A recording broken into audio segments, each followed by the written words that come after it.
Fala pessoal, tudo bem com vocês?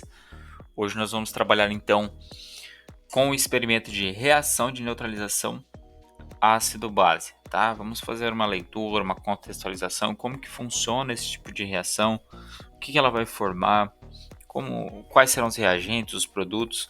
Vamos entender certinho todos os conceitos aí, em específico trabalhar com os reagentes deste experimento, né? Vamos explicando passo a passo e entendendo, tá? Se vocês gostarem do conteúdo, deixem um like, se inscrevam no canal, tá? Para a gente estar trazendo mais conteúdo relacionado.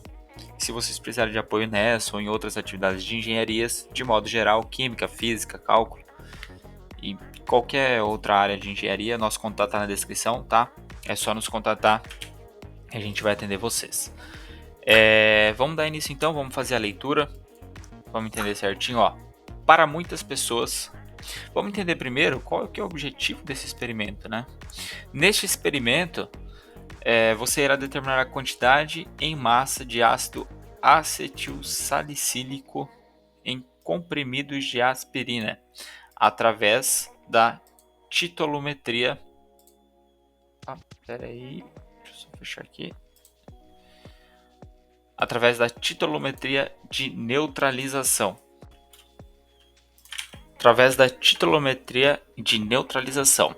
Ao final desse experimento, você deverá ser capaz de conhecer o processo titulométrico, usar a titulometria de neutralização, quantificar o ácido em amostras comerciais, tá? Pessoal, vamos lá. Vamos entender melhor como vai funcionar.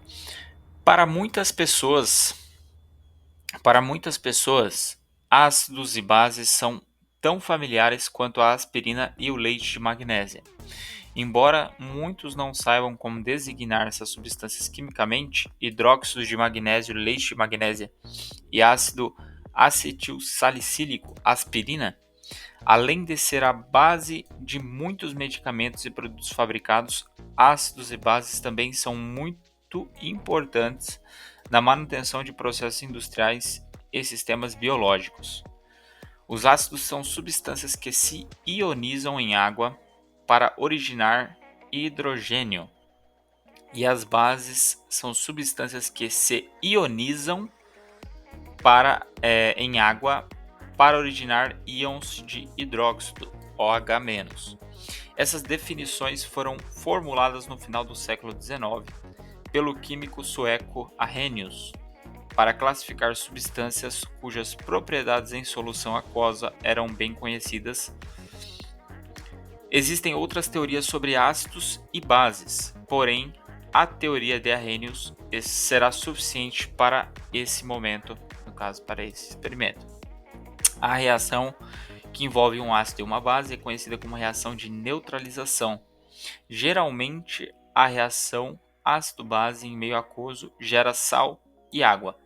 Então, nós vamos ter um ácido e uma base reagindo, formando sal mais água.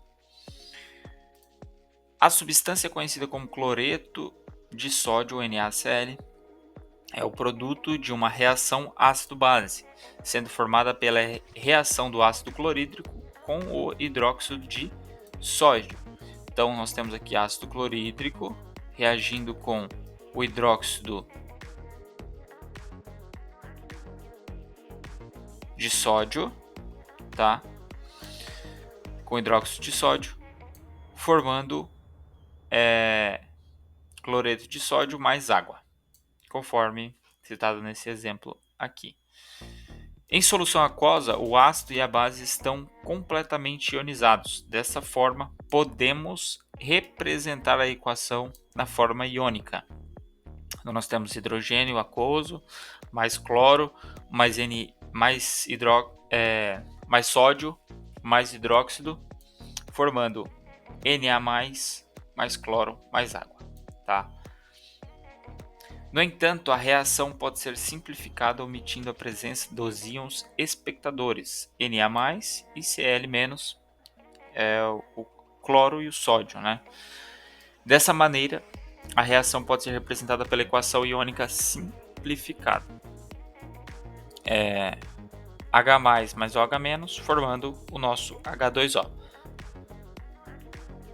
Se uma reação é iniciada com quantidades equimolares de ácido e base, no final tem-se apenas um sal, não restando qualquer ácido ou base. Esta é uma característica das reações de neutralização ácido-base. Essa reação pode ser utilizada para determinar a concentração de uma substância desconhecida. Para isso, é empregada a técnica conhecida como titulação de neutralização ou titulometria de neutralização, ou ainda volumetria de neutralização. Esta técnica é bastante utilizada em laboratórios de análise para quantificação de ácidos ou bases nas amostras. Para que seja possível realizar a titulação, existem alguns requisitos mínimos que as reações devem atender. O titulado deve reagir em proporção estequiométrica ou equivalente com o titulante. A reação deve ser rápida para que seja possível observar com o auxílio do indicador o ponto de equivalência. Na titulação de neutralização, há uma reação entre os componentes da solução padrão, titulante, com o analito na amostra, que é chamado de titulado, conforme a gente vai entender aqui na figura 1. O titulante deve ser acionado lentamente para garantir que a reação aconteça completamente. Se a velocidade de adição for superior à velocidade de reação, você não vai conseguir visualizar no momento correto o ponto de equivalência, adicionando mais titulante do que é necessário. Então, pessoal, a gente vai utilizar nesse experimento uma bureta, tá? Que está aqui, para adicionar. Por que a gente utiliza ela? Porque vocês vão observar que a gente vai adicionando bem aos pouquinhos aqui, tá? Então, ó, a gente vai colocar aqui o ácido ou a base, tá? Solução de concentração conhecida. E através deste equipamento aqui, a gente vai conseguir determinar o volume, tá? Que será adicionado de ácido ou base. Dentro do Erlenmeyer, a gente vai ter o titulado, que é uma solução concentrada também, desconhecida de ácido ou base, tá? Volume desconhecido. E aqui a gente vai acrescentar algumas gotas do nosso indicador também. Pode ser acredito que eu tenha lido ali, seja a fenolftaleína, tá? Mas a gente vai utilizar isso para fazer a reação e identificar o ponto de equivalência. Como que a gente vai identificar isso? Vai mudar a cor do líquido dentro desse recipiente. E aí a gente vai determinar as quantidades necessárias para atingir a neutralização, para atingir o ponto de equivalência. E aí é nesse ponto justamente, tá, que a gente vai utilizar os indicadores aí de pH, tá bom?